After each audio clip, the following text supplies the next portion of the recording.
So guess what, guys? I finally got around to uploading the variable PWM code that you may have already watched, and I did that this morning, and then I started thinking, well, let me see if I can figure out how to make it 10-bit, and sure enough, it was pretty simple, pretty straightforward. I did struggle with it for a little while because I guess I didn't want to believe it was going to be that simple. It seemed like a lookup table would be a lot more complex, but I think that I've figured it out. Now, I did make a few changes to my original variable PWM code. I increased the oscillator frequency to 16 megahertz, and let's see, what else did I do? I just changed the way that I set up the T2 con.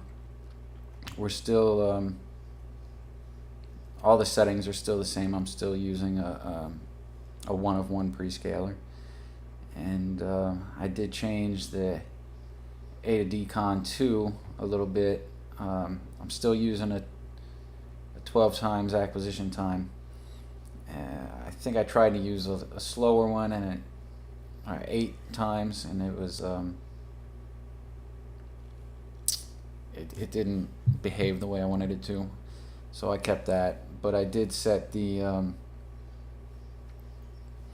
select bits for the desired time. Instead of doing I think I had it set to 1/16 of the oscillator frequency, and now I have it set to 1/2 of the oscillator frequency. I was just trying to speed it up a little bit to see if I could get it to be a little smoother, because you'll see when I cut to the video that it looks a little choppy when you try to go through it too quickly, but you can definitely tell that it is working properly. So all my code is the same up to this point here, the ADC sample. All of this is the same all the way from the beginning to this line right here. And if you recall, that's where it ended. It just skipped these 3 commands and went go to main before, and just kept looping. So now what I've done is I've moved the result from the A to D result low register into the working register, and then I've called my lookup table, and so that'll go here to lookup label. And basically the way it works, from what I can tell, is you do a add WF PCL command, and that lets you write the table, so it'll come here, it'll see that, he's like, okay, it's a lookup table, now I'm going to look for this value. Maybe there's a better way to do this, I don't know, but as far as I can tell is that each one of these commands afterwards will be a hex value. So assuming that this first one, everything starts at 0, would be hex 0. The next one would be hex 1, hex 2, hex 3. And then, if you kept going more and more, you get to 16 would be hex F, your 16th return LW command. So, unless I'm mistaken, and if you know that I'm mistaken, please correct me, that's how it works. So, we've loaded the value into the working register, so when it sees this add WF PCL command, it says, okay, well, where's that value?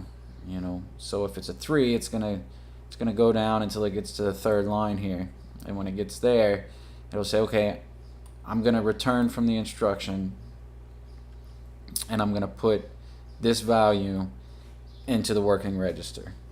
So it comes back to the instruction here. It said call lookup, and it went here.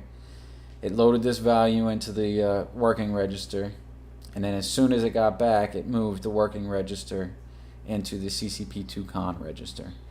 And you'll see that basically all I've done is kept the C in the CCP2 con register, which was to make sure that it stayed selected as pulse width modulation mode. And then I've just changed bits 5 and 4 accordingly for each value that should be in the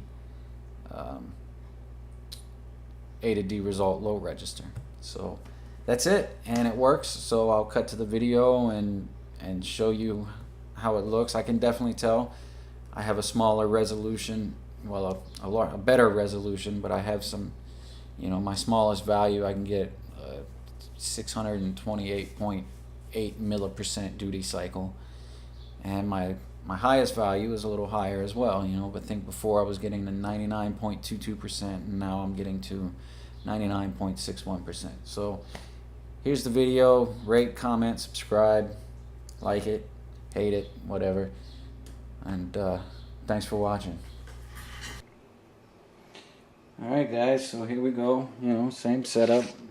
My LED, my screwdriver, got my probe on RC1, and I'll come up here to the O scope and we'll zoom in. It's probably pretty good there. Hopefully you can see that. Oh, it's blinking, huh? I don't like that. There we go. Duty cycle 628.9 millipercent. So I'll start rotating this pot and we'll watch this thing increase. You can see I got some pretty small steps.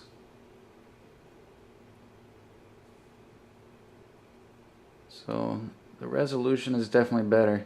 But now if I rotate it quickly, you see it's still it seems kind of choppy. But I guess that's just how it is. Maybe it's the scope. Maybe it's, you know, I don't know. Maybe I need to adjust the acquisition time and a few other things in the code. But let's look at it with the LED. So you can definitely see, I can anyway, I don't know if you can tell on the camera, but I can see that it'll be lit on an even dimmer. So we'll find the cathode, which you see is there on the on my left. Hopefully it's on your left. The lead without my thumb, and you can tell it's usually in these LEDs. It's usually the bigger plate on the inside of the LED there. So I will put that in ground and the anode into RC1. Kill the light. It's daytime, so this might be even more difficult. Alright, so right now it's completely off, and I'm going to go until I see the first light, and then I'll look back at the camera and see if you can... There it goes. Oh yeah, you can kind of see that, can't you? So you can see it.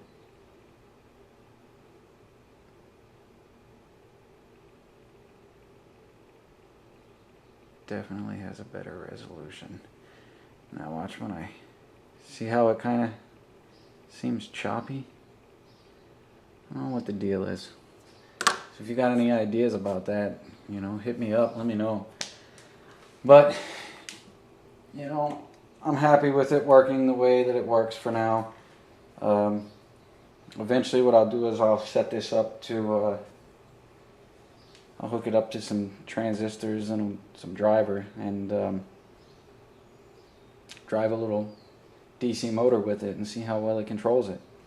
So let me know what you think. Thanks guys. See you later.